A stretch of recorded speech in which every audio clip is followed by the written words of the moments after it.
Joining us right now on the phones, our good friend with the Texas Tribune, Patrick Svitek. Patrick, good morning. How are you? Good morning. How you doing? Doing great. Thanks for coming on today. Appreciate it. Let's start off with the governor's trip to the border. What was it, a couple of days ago, where border security was talked about? I know you covered that trip with the governor. Yeah. The border security and the wall. You hear President Trump talk about how we're going to have a wall. We don't know what anything's going to look like yet. What was the sense that you were getting maybe from the governor and other elected officials that maybe you've heard chatter about? Do elected officials here in the state want a wall across the border, or do they want something else? Yeah, I think most, if you get them in an empty room by themselves, will tell you that they don't want a wall across the entirety of the Texas-Mexico border. And I think you're increasingly seeing a little more nuance in their public statements on it. A lot of them, including the governor, as you mentioned, are trying to be supportive of border security efforts in general, while also trying to maybe urge just a little bit of caution publicly on the idea of a wall across the entire border. I mean, Governor Abbott's position on this has been that he does support, some kind of additional physical barriers, but he has said that, for example, in places like Big Bend National Park, it just doesn't make sense, and it may not be practical to have a wall there.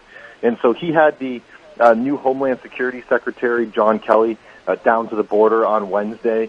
This was a day after the governor's State of the State speech, which I'm sure we'll get to. And, he met with Kelly at the border, met with some DHS agents, local officials down there. They toured the area by helicopter. And Abbott had some brief remarks to Kelly at the top of their meeting, in which he basically said, yes, we want increased border security, but we also want to promote and protect trade and economic development in the border region and in Texas in general. And so, reading those remarks, certainly, I certainly found them somewhat notable, just given what we've heard from the president about, right, taking a tougher stance on trade deals and this potential border import tax that his administration has floated.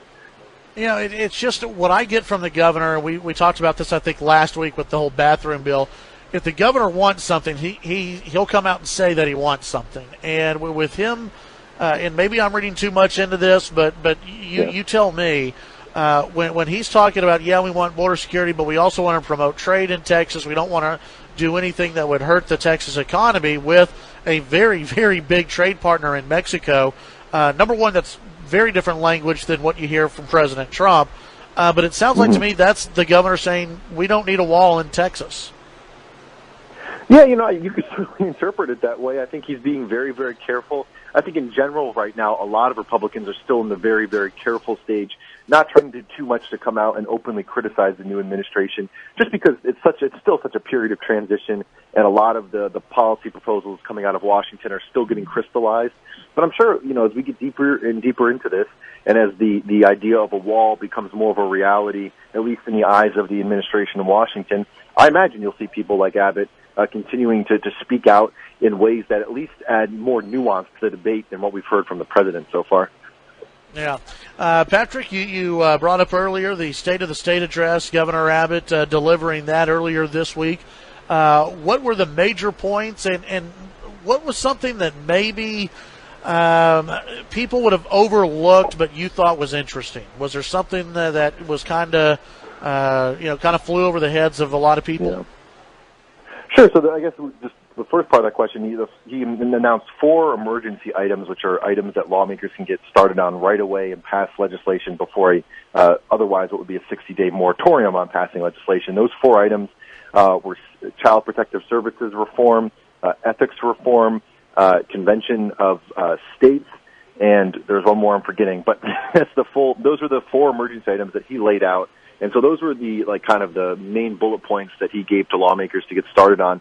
Something that stood out to me that I think it stood out to other people who were there, but was definitely notable, was he had some very sharp words for lawmakers about his PreK program. This is something that he pushed successfully last session. He spent a good deal of political capital on it last session, and he wants lawmakers to fully fund the program again this session. And there is a little bit of a dispute about what exactly this baseline of funding is for this program for the next 2 fiscal years.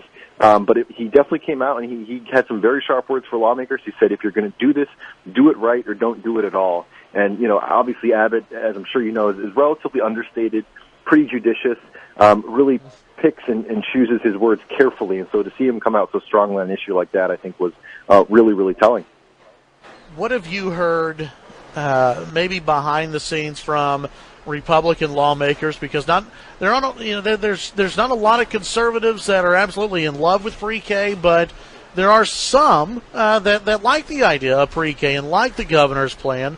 What are you hearing through back channels and just kind of chatter from Republicans both in the Senate and the House? Where are they on it?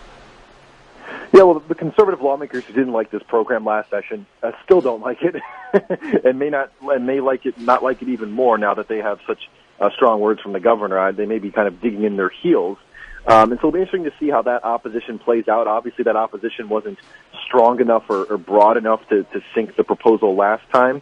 But you're right. This is an issue that Abbott has kind of made his own. The lieutenant governor and the Speaker of the House have been supportive of this cause, but certainly haven't made it one of their priorities in the way that Abbott has. And so it'll be very interesting to see how he continues to pitch this to conservative lawmakers.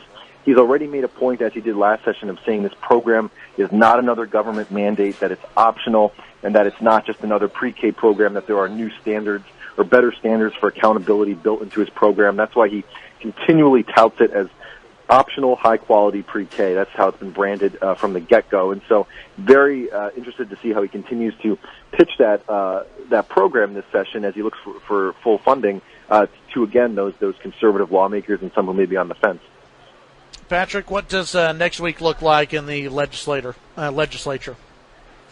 Yeah, well, overnight we had a Senate committee approve the sanctuary cities bill that's moving through that chamber. The lieutenant governor has said that his chamber, the Senate, the full Senate, could pass that out to the House within a week after the governor stated the state address. So we're going to be seeing a debate and consideration of that on the floor of the Senate next week. I think that's a pretty safe bet.